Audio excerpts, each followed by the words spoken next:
আসসালামু আলাইকুম ভিউয়ার্স, কেমন আছেন আপনারা সবাই? আশা করি সকলেই ভালো আছেন। উপরে ক্রিস্পি আর ভিতরে একদমই নরম। বিকেলের নাস্তায় অথবা গরম ভাতের সাথে যদি এই পাকোড়া অথবা বড়াটা হয় তাহলে কিন্তু মন্দ হয় না। তো চলুন আমি যেভাবে এই পাকোড়া অথবা বড়াটা বানিয়েছি দেখিয়ে দিই।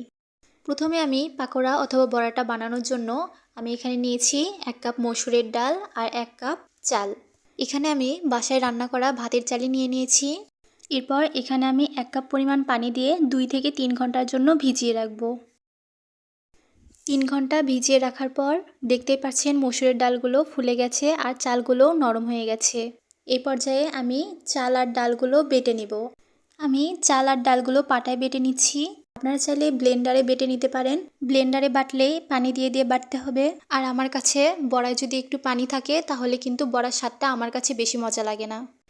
এরপর নিয়ে নিচ্ছি পেঁয়াজ আর কাঁচামরিচ। এখানে আমি পেঁয়াজগুলো একদমই ঝুরি করে কেটে নিয়েছি আর নিয়ে নিয়েছি গোটা কাঁচামরিচ। কাঁচামরিচগুলো আমি বেটে নিয়ে নেব। মসুরের ডাল আর চালগুলো বেটে নেওয়া হয়ে গেছে। দেখতেই পাচ্ছেন আমি একদমই মিহি করে বেটে নিয়ে নিয়েছি। অনেকের কাছে আদা বাটা হলেই ভালো লাগে। আপনারা যে যেরকম পছন্দ করেন সে অনুযায়ী বেটে নেবেন। এবার বড়া বানানোতে চলে যাব।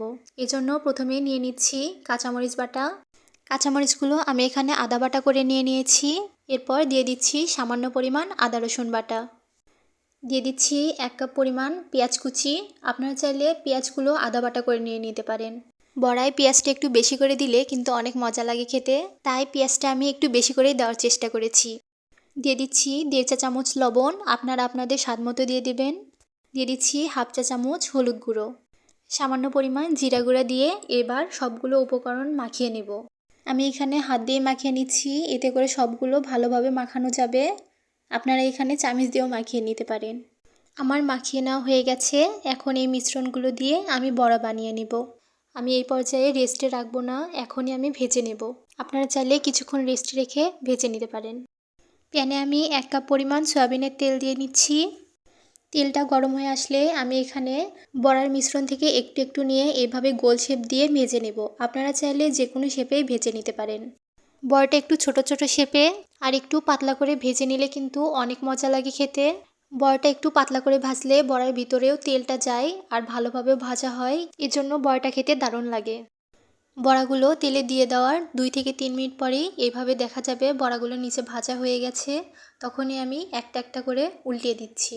এভাবে বড়ার নিচের পাটও ভালোভাবে ভেজে নেব। বড়াগুলো আমি এরকম একটু হালকা চেপে চেপে দিচ্ছি, এতে করে ভিতরে কাঁচা থাকবে না। বড়ার ভিতরেও ভালোভাবে তেলটা ঢুকে ভাজা হয়ে যাবে। 5 মিনিট ভাজার পর এইরকম অবস্থায় আসলে আমি বড়াগুলো একটা একটা করে উঠিয়ে নিচ্ছি। বড়াগুলো দেখুন কত সুন্দর ক্রিস্পি দেখতে হয়েছে।